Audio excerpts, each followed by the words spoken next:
क्या यादव अपने हाथ में लाठी भाला उठा ले? कि नालंदा में ये लगता है कि सरकार बिल्कुल नालंदा को अलग करके रखी है। इस 15 दिनों के अंदर 5 बार हम आए और नालंदा में हम इतने लाश उठा चुके हैं, इतने बच्ची के बलात्कार की और सामाजिक संघर्ष में आ चुके हैं, जितना यहाँ मुख्यमंत्री जी नहीं आए हो उससे ज्यादा पप्पू यादव आ गए। इस तरह के समाज में घटनाओं का क्या जगह है? दरिंदगी की क्या सीमा है भाई क्रिमिनल को? और मैं कई बार मैंने कहा कि क्रिमिनल का कोई जगह, कोई धर्म, कोई मजहब और जाति नहीं होती। हमेशा किसी भी घटना को जाति के दृष्टि से नहीं देखा जा सकता। और सबसे ज्यादा तो यहाँ पदाधिकारी मोनोपोली करता है और पदाधिकारी का सबसे ज्यादा टारगेट जो है वो ईबीसी और यादवों पर है। यादव पर तो सबसे ज्यादा टारगेटेड है, ईबीसी पर है, कमजोर तबके के लोगों पर है। अब 100 रुपये 1000 रुपये के बीच के चलते 2-2 व्यक्ति को मारते मारते मारने का प्रयास क्रिमिनल के द्वारा, और उसके बाद फिर लगातार सोशल मीडिया के माध्यम से क्रिमिनल का चैलेंज, तो ये तो दिखाता है कि कानून का डर नहीं है और कानून नाम की चीज नहीं है और सरकार नाम की चीज खत्म हो गई।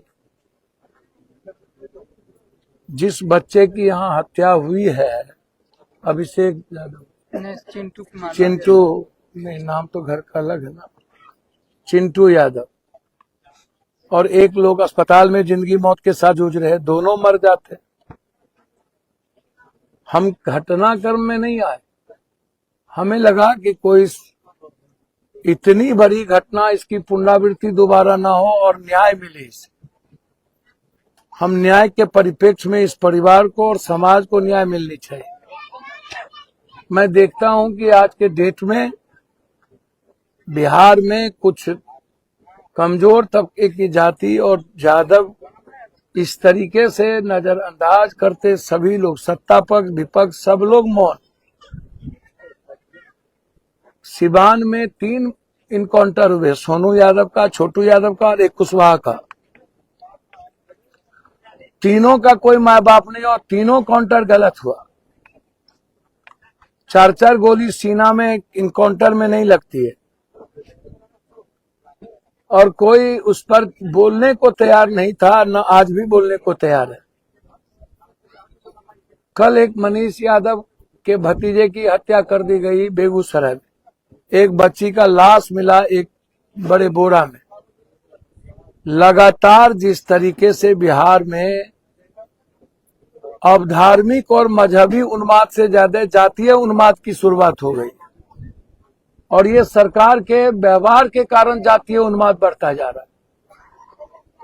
सरकार जिस तरीके की परिभाषा को परिभाषित कर रही है, रंगों के आधार पर, कपड़े के आधार पर, जाति के आधार पर, यह मुझे लगता है गृह युद्ध की ओर स्थिति न बना दे यह सरकार। कोई कमजोर नहीं है, ना कोई ईबीसी कमजोर है, ना दलित, ना यादव, कोई समाज कमजोर नहीं होता,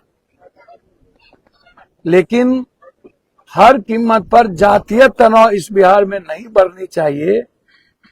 सरकार की प्राथमिकता पहल इस पर करने की।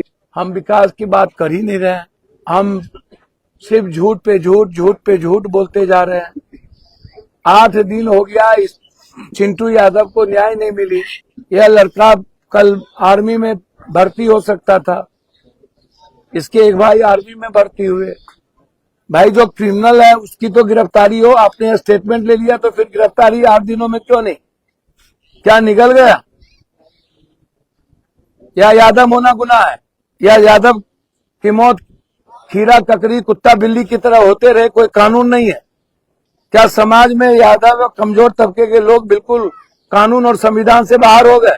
तो आप एक ही बार शूट एंड साइड कर दीजिए पूरे बिहार, या भगा दीजिए बिहार से। ये तो दुर्भाग्य है ना भाई कि लगातार सरकार के आचरण और विचार और आहार और चरित्र के कारण जातीय उन्माद पैदा हो रहा है। कल तक तो आप हिंदू मुसलमान कर रहे थे, अब आप जाति जाति का खेल खेलने लगे हैं। या तो कोई भी कानून और संविधान आपको इजाजत नहीं देता है और एक बार भी कोई परिवार को पूछने वाला नहीं हुआ। क्या बिहार में सब कंप्रोमाइज हो गया? सत्ता पक्ष विपक्ष सब, गरीब और आम आदमी का और जनरल जाति का आंसू पोंछने वाला क्या कोई नहीं है? क्या यादव अपने हाथ में लाठी भाला उठा ले? और यदि आप मरता गाली देते रहिएगा तो जातीय उन्माद तो कभी यादव के लड़के बच्चे करेंगे नहीं। लेकिन यदि इसी तरह आप जाति पूछ के छेड़छाड़ कीजिएगा तो क्रिमिनल के खिलाफ तो लड़ाई लड़नी होगी यदि सरकार नहीं लड़ेगा तो।